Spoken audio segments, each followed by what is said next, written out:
How's it going, everyone, and welcome back to the Enclave, South Africa's premier firearms education channel. Now, back today, we have the second last book video for the Shotgun Business Purposes book. So, that is Module 5, Malfunctions and Maintenance. So, this is quite a simple section, or quite a short section, I should say. Basically, the entire purpose of the section, or what you'll be tested on in the section, is the ability to identify and assess and deal with, I suppose, different types of malfunctions concerning shotguns. So, without any further ado, let's get into it.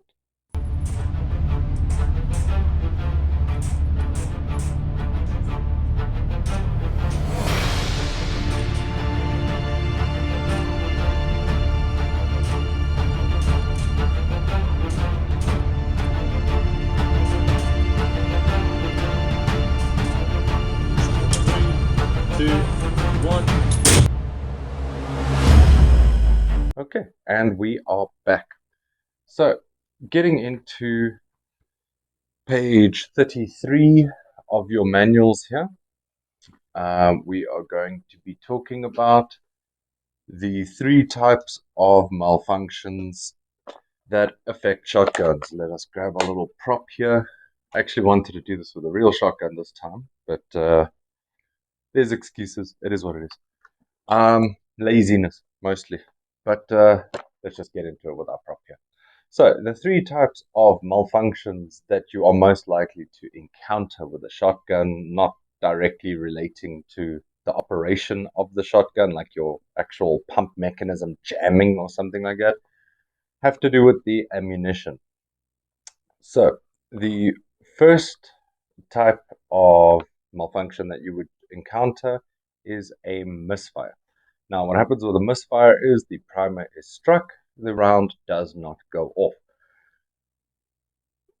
Other guns with hammers, things like that, you could potentially recock the hammer. If your shotgun has an exposed hammer, you could potentially recock the hammer. But most shotguns have internal hammers or striker systems. So what you will do in that situation is grab the fore end and pull that to the rear, ejecting the old casing, or the old shell, I should say. And then you will pull the fore end back forward, introducing a fresh shell into the chamber, and you would then try again. Basically, shotgun back on target if you've removed it from target, and then continue to fire.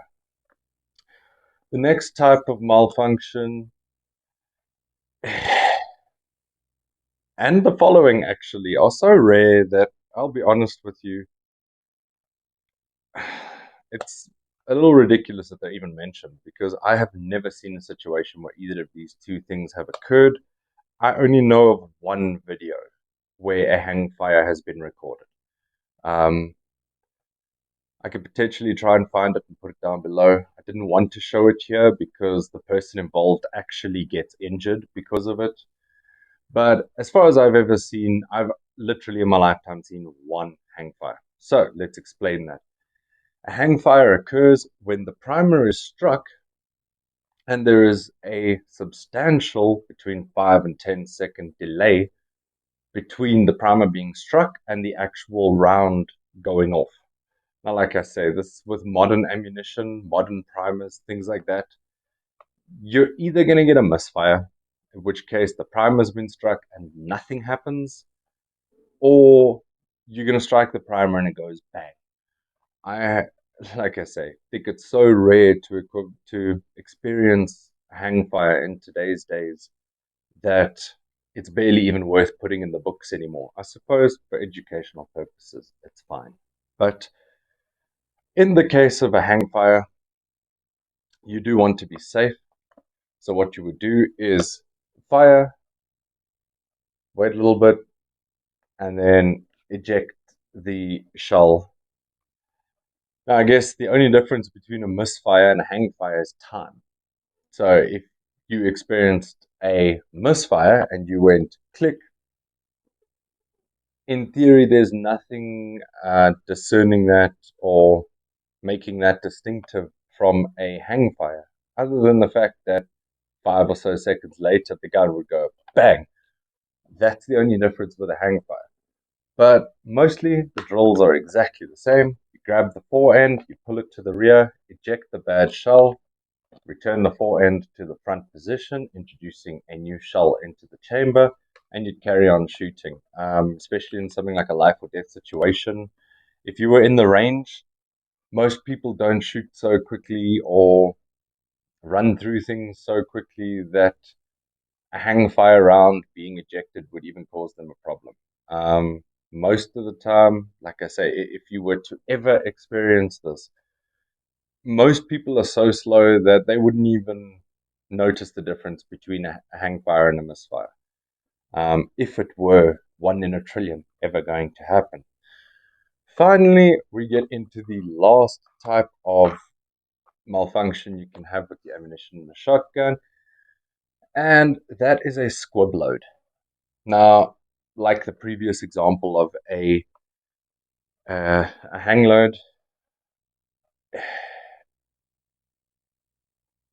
I don't understand how this can occur. So when I was preparing for this video, looking through the material and things, I was thinking about the fact that when you drop a shotgun slug, and I know this because I've done it,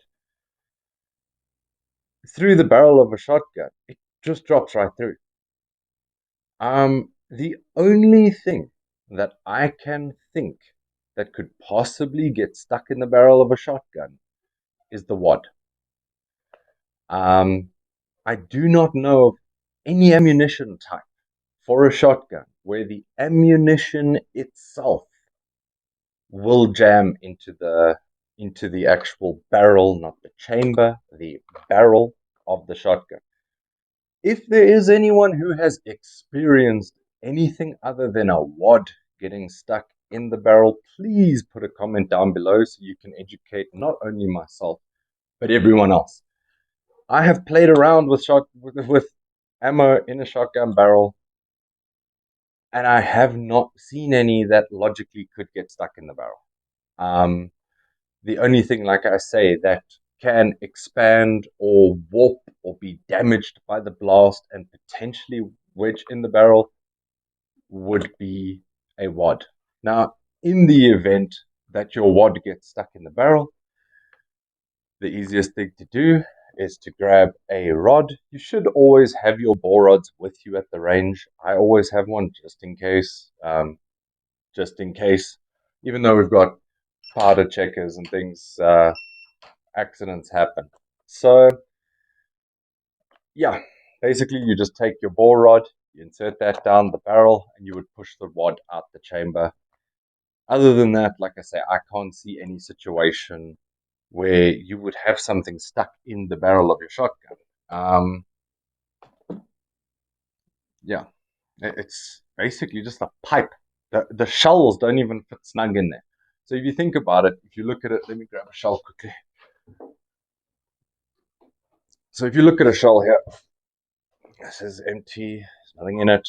So if you look at a shell, all that actually catches on the chamber is this little rim back here, this tiny little piece. All of this inside the shotgun is actually pretty loose. There is space around this. Not much, give you that, not much, but some. Now bear in mind, all your ammo is contained within this vessel. So if this is not going to get stuck in your barrel, how is this going to get stuck in your barrel? You know, does that make sense? Anyways, that is pretty much that. There are further things in your book that you will see. Things to do with shotgun craft, point of aim, different types of loading. I'm not going to cover those here because those are extremely shotgun dependent, person dependent, equipment dependent. I don't even have a sling on my shotgun.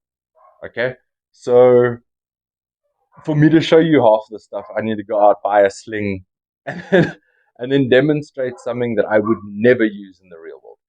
So what we're going to do is ignore the rest of this paragraph, and instead it will be substituted with some actual shotgun drills that will potentially be uploaded in the month of December. So yeah, anyone wanting to learn any shotgun drills or anything like that, potentially just check out that video in December. And anyways, I'm potentially gonna go shoot whatever invader is busy causing my dog to bark like that. Gonna go see what's up with Canik. And yeah, hope everyone enjoys. And yeah, we will get back next week with the final video. If you've got more time, please check out another video on the side here, I think. Otherwise, peace out.